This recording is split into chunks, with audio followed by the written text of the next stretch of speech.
जैसा ही बच्चों last video में मैंने आपका चैप्टर प्रारंभ किया था मापन तथा मात्रक, ठीक है। और इसमें मैं आपको राशियों के बारे में बता चुका था, जिसमें मापन के आधार पर वर्गीकरण मैंने आपको बताया था। आज दिशा के आधार पर देखेंगे। अगर आपने पिछली वीडियो को नहीं देखा है तो पहले जाइए उस वीडियो को देखिए, तभी आप इस चीज़ को समझ पाएंगे, ठीक है। तो दिशा के आधार पर देखिए, मैं डिफाइन कर देता हूँ थोड़ा। राशियों का वर्गीकरण हमने पढ़ा था, राशियों का वर्गीकरण, ठीक है। भौतिक राशियों का वर्गीकरण, भौतिक राशियों का वर्गीकरण। जब ये मैंने आपको वर्गीकरण पढ़ाया था तो मैंने बताया था इसको दो आधारों पर बांटा गया है। एक तो आपका मापन के आधार पर, मापन के आधार पर, मापन के आधार पर, और दूसरा पढ़ाया था आपको दिशा के आधार पर, दिशा के आधार पर। तो बच्चों मापन के आधार पर तो मैं आपको पढ़ा चुका हूँ, जिसमें आपने पढ़ा था मूल, ठीक है, मूल राशि, व्युत्पन्न राशि, ठीक है, व्युत्पन्न राशि और पूरक राशि। तो ये तीन राशियाँ मैं आपको पिछली वीडियो में बता चुका हूँ इन डिटेल में। आप जाइए उस वीडियो को देखिए। आज जो हमारा टॉपिक रहेगा, आज दिशा के आधार पर राशियों का वर्गीकरण होगा, जिसमें अदिश राशि है, ठीक है। तीन भागों में बांटा गया है दिशा के आधार पर। अदिश राशि, दूसरी आपकी सदिश राशि, सदिश राशि, और तीसरी आपकी वेक्टर राशि, टेंसर, ठीक है, टेंसर राशि, ठीक है। तीसरी कौन सी? टेंसर, टेंसर नहीं टेंसर, देख लीजिए आप टेंसर, ठीक है। तीसरी राशि कौन सी है? टेंसर राशि। अब वन बाई वन इन तीनों को देखते हैं, तीनों राशियां क्या हैं, ठीक है। तो सबसे पहले अदिश राशि देखते हैं, अंग्रेजी में इसको स्केलर बोलते हैं, अदिश राशि, ठीक है, स्केलर क्वांटिटी। तो क्या होती है अदिश राशियाँ, ठीक है बच्चों। तो समझिए, वे राशियाँ जिनमें केवल परिमाण दिया हो, केवल क्या दिया हो? परिमाण। परिमाण का मतलब कुछ वैल्यू दे रखी हो, कुछ संख्या दे रखी हो, ठीक है। तो जरा डेफिनेशन देखिए, वे राशियाँ जिनमें केवल, जिनमें केवल केवल परिमाण दिया होता है, परिमाण दिया होता है, दिया होता है, अदिश राशि कहलाती है, अदिश राशि कहलाती है, ठीक है। वे राशियाँ जिनमें केवल परिमाण दिया होता है क्या कहलाती हैं? अदिश राशि। अथवा करके आप इस प्रकार से लिख सकते हो, वे राशियाँ जिन्हें व्यक्त करने के लिए केवल परिमाण की आवश्यकता होती है। उदाहरण के तौर पे देखिए कौन कौन सी राशियाँ, उदाहरण देखते हैं जरा अदिश राशि के, ठीक है। जैसे आपका द्रव्यमान है, ये भी आपकी अदिश राशि है। घनत्व है, अदिश राशि है। दूरी है, अदिश राशि है। चाल है, अदिश राशि है। आयतन, ठीक है, ये सब क्या? अदिश राशि, ठीक है। जरा समझते हैं कैसे क्या चीज़ है। एग्जाम्पल के तौर पे समझिए कि मेरे ये पेन का वज़न कितना है, ठीक है। मैंने आपसे एक सिंपल सा क्वेश्चन पूछा है, मेरे पेन का वज़न कितना होगा, ठीक है। तो कमेंट में मत लिखना, पेन के वज़न की आवश्यकता नहीं है। तो आप सिंपल सा समझिए कि ये पेन मान लीजिए 20 ग्राम का, तो आपने मुझे बताया 20 ग्राम। तो मेरे को जिस चीज़ की ज़रूरत थी वो क्या हो गई? पूरी जानकारी हो गई। मेरे को केवल पेन का द्रव्यमान चाहिए था, जो आपने बता दिया, ठीक है। तो ये क्या है? कोई मेरे को डायरेक्शन नहीं चाहिए, कुछ नहीं चाहिए। मैंने आपसे जो पूछा आपने मुझे बता दिया इस राशि के बारे में, ठीक है। मैंने आपसे इसका द्रव्यमान पूछा, इसका वजन कितना है, तो आपने बताया 20 ग्राम, ठीक है। जैसे कि पेन का द्रव्यमान क्या है, ठीक है, द्रव्यमान। तो आप लोगों ने मुझे कितना बताया? 20 ग्राम, समझ लीजिए, ठीक है। तो मेरी बात ओनली देखिए, केवल और केवल ये क्या है? परिमाण है। ये क्या है? परिमाण है। ऐसी राशि को क्या बोलेंगे बेटा? ऐसी राशि को बोलेंगे क्या? अदिश राशि। और उदाहरण ले लेते हैं, मान लीजिए दूरी के बारे में लेते हैं, ठीक है। एक कोई कण है, यहाँ से चलना प्रारंभ किया और घूम फिर के यहाँ पहुँच गया इस जगह पे, ठीक है। यहाँ से चलना प्रारंभ किया, इस पथ को फॉलो कर रहा है और चल के वो कहाँ जा रहा है? इस पॉइंट पे। तो ये क्या है कि ये दूरी कितनी हुई? दूरी का मतलब होता है तय किए पथ की लंबाई। तो हम इस लंबाई को पूरी को क्या कर लेंगे? नाप लेंगे। इस दूरी को क्या कर लेंगे? नाप लेंगे। इस दूरी की जो लंबाई होगी, इस पथ की जो लंबाई होगी वो क्या होगी, वही आपकी क्या कहलाएगी, दूरी। तो मान लीजिए 50 मीटर आ गई, ठीक है, समझ लीजिए अप्रॉक्सीमेट, ठीक है, अज्यूम कर लिया 50 मीटर, तो कितना आ गया, 50 मीटर। तो बच्चों ध्यान से देखिए, ये क्या है आपका, ये भी तो केवल परिमाण ही है, ये क्या है, परिमाण है। तो ऐसी राशियों को क्या बोलेंगे, अदिश राशि, ठीक है। अब जरा देखते हैं सदिश राशियाँ क्या होती है, ठीक है। सदिश राशि समझते हैं, सदिश राशि, ठीक है। वे राशियाँ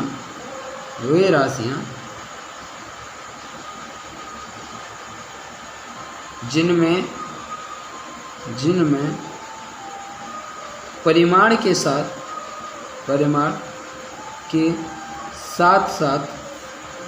साथ दिशा भी दी होती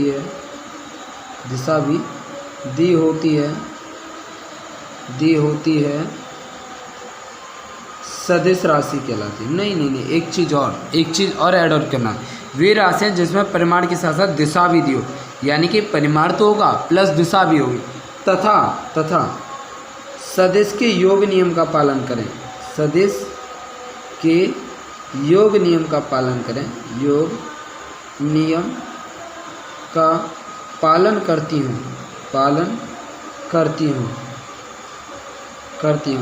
सदिश राशि कहलाती है, सदिश राशि कहलाती हैं। अभी आप इस चीज़ पे ज़्यादा फोकस नहीं दोगे, आगे मैं आपको इसके बारे में बता दूँगा। अभी केवल आप इसको समझिए, वे राशियाँ जिसमें परिमाण और दिशा दोनों दी हो, यानी कि परिमाण और क्या हो, दिशा दी हो, ठीक है, वो क्या कहलाएगी, वो आपकी क्या कहलाएगी बेटा, वो कहलाएगी आपकी सदिश राशि, ठीक है, सदिश राशि। और सदिश राशि होने के लिए दूसरी कंडीशन और है कि वो सदिश के योग नियम का पालन करे, ठीक है। उदाहरण समझते हैं जरा, उदाहरण, ठीक है। जैसे आपका विस्थापन है, विस्थापन, बल, संवेग, वेग, त्वरण आदि, ठीक है। जरा समझते हैं इसका क्या मतलब।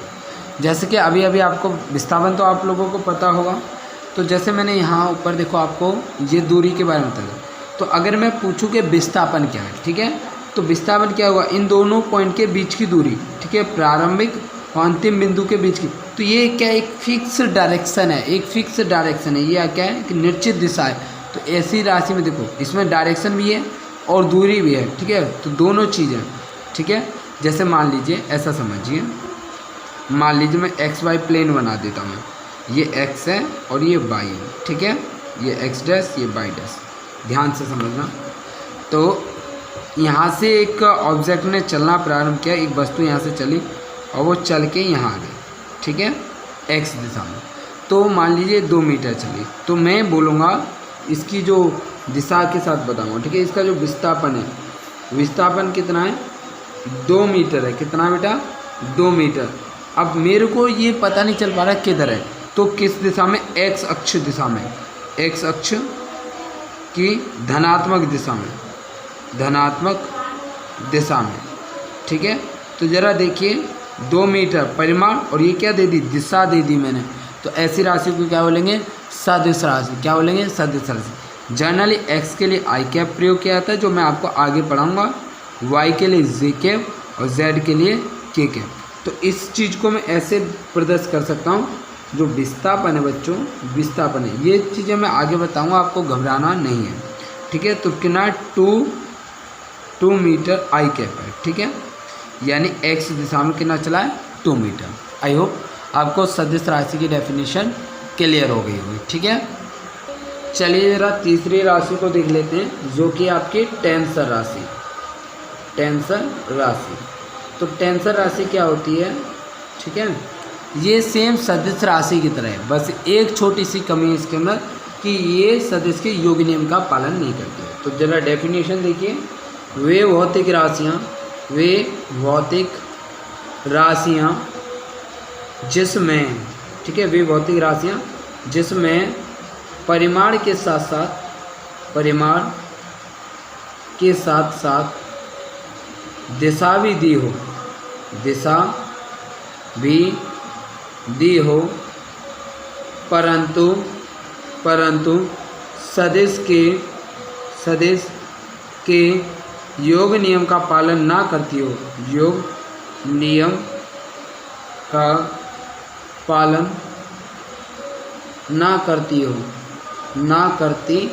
हो, ऐसी राशि को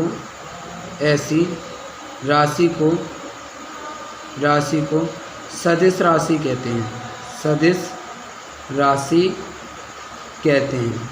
ठीक है बच्चों, जरा समझिए, वे भौतिक राशियाँ जिसमें परिमाण दिया हो और दिशा भी दी हो, यानी दोनों चीज़, परिमाण और दिशा, ठीक है, परंतु सदिश के योग नियम का पालन ना करें, ठीक है, वो क्या कहलाते हैं? टेंसर राशि।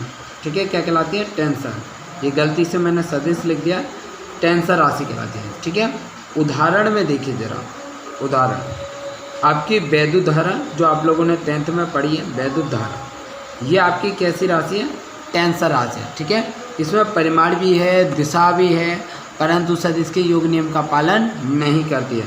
दूसरा क्या है? जड़त्व आघूर्ण। ठीक है, जड़त्व आघूर्ण, अभी आपको शायद इसके बारे में नहीं पता होगा। ठीक है, आगे आप इसके बारे में डिटेल में जानोगे। ठीक है, तो इसको अभी के लिए यहीं छोड़ूंगा।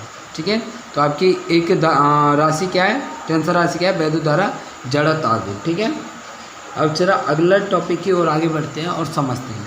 आई होप आपको यहाँ तक को तो कोई समस्या नहीं होनी चाहिए। ठीक है, अब जरा देखिए टॉपिक को देखते हैं। अब देखिए, आपको कुछ अदिश और सदिश राशियों की याद कैसे रखना है उसकी मैं ट्रिक बताता हूँ। ठीक है, अदिश राशि, अदिश राशि कैसे याद रखनी है? ठीक है, तो अदिश राशि के लिए मैं आपको ट्रिक बता रहा हूँ पहचानने के लिए, और फास्टली पहचान पाओ। ठीक है, उसका दामाद स्पीड से आता है, उसका दामाद स्पीड से आता है और करंट लगाकर जाता है। तो इस ट्रिक के ज़रिए आप इस जो भी अदिश राशि हैं उनको याद कर पाओगे। अब ज़रा समझिए कैसे। देखिए, उसका मतलब यहाँ से ऊ ले लीजिए। ठीक है, ऊ, तो इसका मतलब क्या? ऊर्जा। सा से क्या हो जाएगा बेटा? सा से आपका समय हो जाएगा। ठीक है, का से क्या हो जाएगा? कार्य, का से कार्य। ठीक है, दा से क्या हो जाएगा? दाग, दा से क्या हो जाएगा? दाग। ठीक है, और इस दा से क्या हो जाएगा? माद से। ठीक है, माद मतलब द्रव्यमान, मास। ठीक है, मास मतलब क्या हो जाएगा? द्रव्यमान। ठीक है, और स्पीड, स्पीड का मतलब क्या होता है? चाल। ठीक है, अगले आ से क्या हो जाएगा? आयतन, अगले आ से क्या हो जाएगा? आयतन। ठीक है, अच्छा, ता से क्या हो जाएगा आपका? ताप। ठीक है, ला से क्या हो जाएगा? लंबाई। ठीक है, ला से क्या हो जाएगा? लंबाई। तो इसके ज़रिए आप सारी जो भी आपकी अदिश राशि हैं उनको आप याद रख सकते हैं। ठीक है, यहाँ तक तो आपको कोई भी समस्या नहीं होगी। अब जरा देखते हैं सदिश राशियों को कैसे आप याद रख सकते हैं। सदिश राशियों की क्या ट्रिक होगी? सदिश राशि, ठीक है, तो सदिश राशियों को याद करने के लिए आपको ट्रिक याद रखनी है। बल को भारी विषुवत रेखा पर, भारी विषुवत रेखा से संकोच आता है। ठीक है, बल को भारी विषुवत रेखा से संकोच आता है। तो बल से तो बल रहेगा आपका, ठीक है, को से कोणीय वेग, भा से भार रहेगा आपका, रे से रेडियो धर्मिता, और रेडियो धर्मिता। आपसे जितने याद रखे जाए आप अभी उतने रखें। विषु से रहेगा विषुवत। ठीक है, क्या रहेगा, विस्थापन, क्या रहेगा, विस्थापन, ठीक है। विश्व से क्या याद रखोगे, विस्थापन, ठीक है। वा से क्या याद रखना है आपको, वेग, वा से वेग। ता से क्या रखोगे आप याद, त्वरण, ठीक है। रे से क्या रखोगे, रेखीय वेग, रेखीय वेग, ठीक है। रेखा से याद रखेंगे आप, रेखीय वेग। तो इस प्रकार से आप इनको याद कर सकते हैं। और आगे देखिए, सा से क्या याद रखोगे, संवेग, ठीक है, संवेग। को से क्या याद रखोगे, कोणीय संवेग, कोणीय संवेग, अच्छा, ठीक है। और आपको चा से क्या याद रखना है, चुंबकीय क्षेत्र, ठीक है, चुंबकीय क्षेत्र। आ से क्या याद रखोगे, आवेग। इस प्रकार आप अदिश और सदिश राशियों को याद रख सकते हैं, ठीक है बच्चों। अब ज़रा देखते हैं मापन की कुछ पद्धतियाँ थी, ज़रा उनको समझ लेते हैं, ठीक है। तो देखिए हेडिंग लगा लीजिए, मापन की पद्धतियाँ, पद्धतियाँ, ठीक है। तो मापन की पद्धतियाँ क्या हैं ज़रा समझिए, ठीक है। एक इसको मैं समझाने के लिए एक कहानी के ज़रिए आपको क्लियर करूँगा, ठीक है। तो मापन की पद्धतियाँ, 3 पद्धतियाँ प्रचलित थी जिस समय मेजरमेंट को बनाने का प्लानिंग चल रही थी। उस समय 3 पद्धतियाँ प्रचलित थी। एक तो थी आपकी CGS, एक थी आपकी FPS और एक थी आपकी MKS, ठीक है। इनमें सबसे बेस्ट कौन सी थी वो बताऊँ। C का मतलब है सेंटीमीटर, सेंटीमीटर। G का मतलब है ग्राम और S का मतलब है सेकंड। तो सेंटीमीटर, ग्राम, सेकंड प्रणाली इसका नाम पड़ा, ठीक है। क्या नाम था, सेंटीग्राम प्रणाली, ठीक है, सेंटीमीटर, ग्राम, सेकंड प्रणाली। F का मतलब यहाँ क्या था, फुट। इसका मतलब क्या था, पाउंड। P का मतलब था पाउंड। S का मतलब वही सेकंड प्रणाली इसका, ठीक है, प्रणाली। ओके बच्चों, तो फुट, पाउंड, सेकंड प्रणाली। M मतलब क्या हो जाएगा यहाँ, मीटर, किलोग्राम, किलोग्राम, सेकंड प्रणाली, सेकंड प्रणाली। तो ये 3 पद्धतियाँ उस समय प्रचलित थी जिस समय मापन के बारे में बातें हो रही थी, ठीक है। अब ये 3 पद्धतियाँ प्रचलित थी। अब इनका अर्थ समझेंगे कि इन सबको आज हटा करके एक नई पद्धति ला दी गई इन तीनों के स्थान पर, ठीक है। इन तीनों के स्थान पर एक नई पद्धति आ गई है, उसका नाम है SI सिस्टम, SI प्रणाली। क्या नाम है, SI प्रणाली, इंटरनेशनल ऑफ डी यूनिट। इसको समझेंगे ये क्यों आई, ठीक है। अब मैं ज़रा कहानी के जरिए आपको इस चीज़ को क्लियर करता हूँ, ठीक है। अब मान लीजिए कि इधर एक इंग्लिश बोलने वाला व्यक्ति है, ठीक है। यहाँ के लोग इंग्लिश बोलते हैं, ओके। यहाँ के लोग संस्कृत बोलते हैं, संस्कृत। और यहाँ के फारसी बोलते हैं, ठीक है, फारसी। आप अंग्रेजी की जगह आप कुछ और कर लीजिए। एक काम करते हैं, अंग्रेजी की जगह हम उर्दू कर लेते हैं, ठीक है, उर्दू, ओके। अच्छा, कुछ यहाँ की जो ये अलग अलग है, ठीक है। ये गांव अलग है, ये गांव अलग है, ये गांव अलग है, ठीक है। चाहो तो आप शहर भी समझ सकते हो, कोई भी समस्या नहीं है। यहाँ के लोग उर्दू बोलते हैं, यहाँ के संस्कृत और यहाँ के फारसी, ठीक है। यहाँ के लोग केवल संस्कृत के बारे में जानते हैं, यहाँ के फारसी और यहाँ के उर्दू। अब मान लीजिए कि इन तीनों को एक दूसरे को कुछ आयात करना, आयात और निर्यात करना, यानी कि कुछ खरीदना और बेचना। तो यहाँ का यदि व्यक्ति यहाँ जाएगा, ठीक है, यहाँ का व्यक्ति कुछ बेचने गया, ठीक है, तो ये व्यक्ति अपनी उर्दू भाषा का प्रयोग कर रहा होगा। तो ये संस्कृत वाले इसकी उर्दू भाषा को नहीं समझ सकते। तो क्या जो व्यक्ति यहाँ से, ये व्यक्ति जो गया है, क्या कुछ बेच पाएगा? बिल्कुल नहीं बेच पाएगा, ठीक है। अगर मान लीजिए यहाँ का व्यक्ति यहाँ जाए तो ये कुछ बेच पाएगा? बिल्कुल नहीं बेच पाएगा, ठीक है, ये भी नहीं बेच पाएगा। इसी प्रकार यहाँ का यहाँ चला जाए तो नहीं बेच सकता। यानी तीनों एक दूसरे को नहीं समझ सकते। यहाँ पर बैरियर यानी कि रुकावट क्या बन रही है? रुकावट क्या बन रही है? यहाँ रुकावट बन रही है भाषा, एक दूसरे भाषा नहीं समझ पा रहे हैं। ऐसे क्या हो रहा था, CGS यानी कि एक छोटा सा अलग एरिया समझिए, कुछ लोग तो सेंटीमीटर ग्राम, यानी कि जब लंबाई को नापना होता था ना, लंबाई को नापना होता था तो किसका प्रयोग करते थे, सेंटीमीटर का। ठीक है, मान लीजिए इस गांव के लोग किसका प्रयोग करना है, नापने के लिए सेंटीमीटर। कुछ तोलना है तो ग्राम का, और समय को बताना है तो सेकंड है। लेकिन ये लोग बड़े विचित्र थे, इनको अगर लंबाई को नापना है तो किस में नापते थे, फुट में। ठीक है, आप लोग आज जानते भी होंगे। अच्छा, कुछ तोलना होता था, जैसे वजन है तो वो किस में नापा जाता था, द्रव्यमान सॉरी नापना है तो किस में नापा जाता था, पाउंड में। और समय बताना होता था सेकंड में। इनकी अलग लीला चल रही थी MKS वालों की। तो ये कह रहे थे हम लंबाई को मीटर में नापें और द्रव्यमान को किलोग्राम में और समय को सेकंड में।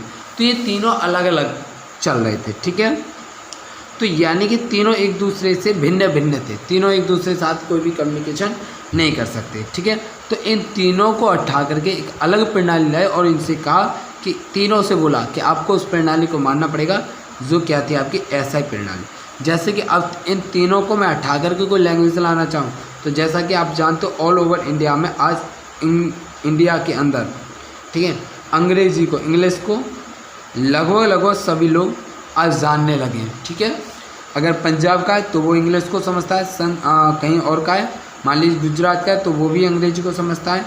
ठीक है, अगर कहीं फारिस का फारसी बोलने वाला है तो वो भी अंग्रेजी को समझता है। तो ऐसे इन तीनों को हटा करके एक SI प्रणाली ला दी गई। ठीक है, और ज़रा मैं इन तीनों को डिफाइन कर देता हूँ। आपको इनको तो एज इट इज लिखना है, आप एक बार स्क्रीनशॉट ले लो। तो चलिए आगे देखते हैं। तो देखिए MKCGS में शॉर्टकट में बताऊँगा, मैं ज़्यादा इसको डिटेल में नहीं ले जाऊँगा। CGS प्रणाली या पद्धति भी बोलते हैं। ठीक है, तो CGS प्रणाली में C को यानी कि लंबाई को किस में नापते थे, लंबाई को सेंटीमीटर में, लंबाई को सेंटीमीटर में मापते थे, और द्रव्यमान को किस में तौलते थे, ग्राम में, ग्राम में, और समय को किस में मापते थे, सेकंड में। समय आपका सेकंड में मापा जाता था। ठीक है, और ये जो प्रणाली थी CGS प्रणाली, ये फ्रेंच प्रणाली नाम से जानी जाती थी। किससे जानी थी, फ्रेंच प्रणाली, फ्रेंच प्रणाली के नाम से जानी जाती थी। ठीक है, अच्छा अगली को देखते हैं ज़रा। अगली कौन सी, FPS फुट पाउंड सेकंड प्रणाली। ओके, अच्छा इसमें लंबाई को किस में नापा जाता था, लंबाई को फुट में, द्रव्यमान को किस में नापते थे, पाउंड में, द्रव्यमान आपका पाउंड में नापा जाता था, और समय किस में नापा जाता था, समय आपका सेकंड में मापा जाता था, समय को सेकंड में नापते थे। ठीक है, और इस प्रणाली का एक स्पेशल नाम था, इसको बोला जाता था ब्रिटिश प्रणाली, ब्रिटिश प्रणाली। ठीक है बच्चों, इसका नाम था ब्रिटिश प्रणाली। अगला देखिए कौन सा है, MKS प्रणाली, MKS पद्धति या प्रणाली, आप जो बोलना चाहें वो बोल सकते हैं। ठीक है, इसमें लंबाई को किस में नापा जाता था, किलोग्राम में, किलोग्राम, और द्रव्यमान को किस में नापा जाता था, सॉरी लंबाई को उल्टा कर दिया मैंने, लंबाई को मीटर में नापा जाता था। ठीक है, मीटर में, और द्रव्यमान को किलोग्राम में, किलोग्राम। ठीक है, और समय किस में नापा जाता था, समय को नापा जाता था सेकंड में। ठीक है, तो इस प्रणाली का जो विस्तारित रूप है वही आपका क्या है, SI पद्धति। इसका भी एक स्पेशल नाम था जिसको मैट्रिक्स प्रणाली के नाम से आना था, मीट्रिक प्रणाली। ठीक है, अब आपको देखो इन प्रणालियों में सबसे बेस्ट जो प्रणाली थी वो थी आपकी MKS, और इसी को विस्तारित किया गया था, इसी को बढ़ाया गया था, जिसको SI प्रणाली के नाम से जाना जाता था। एक विशेष बात आपको याद रखना है, यहाँ तीन भौतिक राशियों के बारे में बात हुई है, तीनों में। SI में आपकी 9 भौतिक राशियों के बारे में मैं आपको बताऊंगा। ठीक है, तो ज़रा देखते हैं SI प्रणाली क्या है। SI प्रणाली, हेडिंग लगा लो बच्चों SI प्रणाली के बारे में। ठीक है, चलिए आपको विजिबल हो रहा है। SI प्रणाली क्या है, आपकी MKS का संशोधित रूप है। ठीक है, SI प्रणाली MKS प्रणाली का संशोधित रूप है, संशोधित रूप है। इस पद्धति में याद रखना, इस पद्धति में 7 मूल राशियाँ, 7 मूल राशि तथा 2 पूरक राशि शामिल है। पूरक राशि शामिल है। ठीक है, ज़रा समझते हैं वो 7 मूल राशि क्या है। जैसा कि आप अच्छी तरह जानते होंगे, पहली राशि तो आपकी लंबाई है, ठीक है, दूसरी द्रव्यमान है, तीसरी समय, आगे पीछे कर सकते हो, कोई समस्या नहीं, कोई क्रम मायने नहीं रखता है। चौथी आपकी विद्युत धारा, पांचवी आपकी ताप है, ज्योति तीव्रता, छठवीं हो गई आपकी ज्योति तीव्रता, और सातवीं आपकी पदार्थ की मात्रा। तो ये आपकी 7 मूल राशियाँ हैं। ठीक है, 1 2 3 4 5 6 7। तो इनको नापा किस में आता है इनके मात्रा क्या। ये तो आपकी राशि है, मात्रा आपको अच्छी तरह पता होगा अगर आप लास्ट वीडियो को देखकर आए हैं तो। ठीक है, लंबाई आपकी मीटर में नापी जाती है, द्रव्यमान आपका किलोग्राम में, और समय आपका सेकंड में। अगर देखो तो ये तो एमकेएस प्रणाली थी, अब इसमें क्या कर दिया है, ये कुछ वैल्यू राशियाँ बढ़ा दी गई हैं। जरा देखिए, धारा किस में नापी जाती है, एम्पियर में, एम्पियर। अच्छा, ताप आपका किस में नापा जाता है, केल्विन। ज्योति तीव्रता आपकी किस में नापी जाती है, कैंडेला में, कैंडेला। ये सब मात्रक है आपके जो इधर लिखे जा रहे हैं। ठीक है, और पदार्थ की मात्रा मोल में। ये तो आपकी 7 मूल राशि थी, और 2 पूरक राशि और है, जरा उनको समझते हैं। ठीक है, एक तो आपकी कोण है और दूसरा का क्या है आपका घन कोण। ये 2 पूरक राशियों को भी शामिल किया गया है ऐसा भी। इसका मात्रक क्या है आपका रेडियन, और इसका मात्रक क्या है स्टेरेडियन। ठीक है, तो ये आपकी कुछ, ये दोनों आपकी पूरक राशियाँ हैं और ये आपकी मूल राशियाँ हैं। ठीक है, चलिए बच्चों, अब आपसे अगले वीडियो में मुलाकात होगी एक नए टॉपिक के साथ। जय हिंद।